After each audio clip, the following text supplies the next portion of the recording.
नमस्कार साथियों, आज हम बात करेंगे बदहाल होत भारत की शिक्षा व्यवस्था के ऊपर। जैसा कि पिछले कई वर्षों में भारत में बहुत सारे पेपर लीक हुए हैं, जिसमें नीट, यूजीसी नेट, एसएससी, अब आइए राज्य स्तरीय परीक्षाओं पर UP TET, UP constable, UP PSC, RO, Maharashtra, Rajasthan का रीट, बिहार का शिक्षक भर्ती आदि ऐसे बहुत सारी परीक्षाएं हैं जो लीक हुए हैं।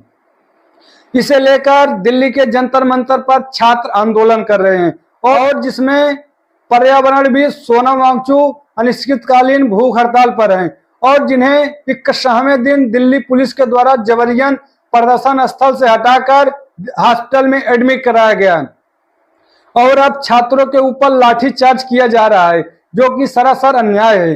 आइए समझते हैं कि छात्रों की मांगे क्या हैं। छात्रों की मांगे हैं केंद्रीय शिक्षा मंत्री का इस्तीफा, पेपर लीक को रोका जाए, भारत की शिक्षा व्यवस्था को ठीक किया जाए। जब केंद्रीय शिक्षा मंत्री धर्मेंद्र प्रधान के कार्यकाल में बहुत सारे पेपर लीक हुए हैं, ये पेपर कराने में नाकाम रहे हैं, तो इन्होंने अपने पद से इस्तीफा अब तक क्यों नहीं दिया? कोई भी मंत्री यदि अपना मंत्रालय संभालने में नाकाम रहता है तो उसकी नैतिक जिम्मेदारी बनती है कि वो अपने पद से इस्तीफा दे दे। तो अभी तक धर्मेंद्र प्रधान ने इस्तीफा क्यों नहीं दिया? भारत सरकार ने इनसे मंत्रालय अब तक क्यों नहीं छीना?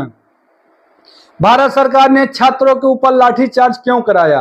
भारत एक लोकतांत्रिक देश है। लोकतंत्र में नागरिक अपनी बात रखने, बोलने, विचार व्यक्त करने, प्रदर्शन करने का अधिकार होता है। तो भारत सरकार ने छात्रों के ऊपर लाठीचार्ज क्यों कराया?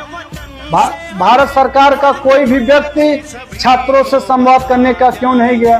क्योंकि किसी भी समस्या का समाधान संवाद के माध्यम से निकलता है। तो भारत सरकार ने अब तक संवाद क्यों नहीं किया? और संवाद करने के बजाय भारत सरकार ने छात्रों के ऊपर लाठीचार्ज कराया, जो सरासर गलत है। भारत सरकार को भी याद रखना चाहिए, इसी देश के नागरिक ने आपको सत्ता दी है। 5 साल के बाद ये नागरिक आपको सत्ता से हटा भी सकते हैं। इसलिए याद रखिए, संघर्षों के साये में इतिहास हमारा पलता है। जिस ओर जबानी चलती है उस ओर जमाना चलता है।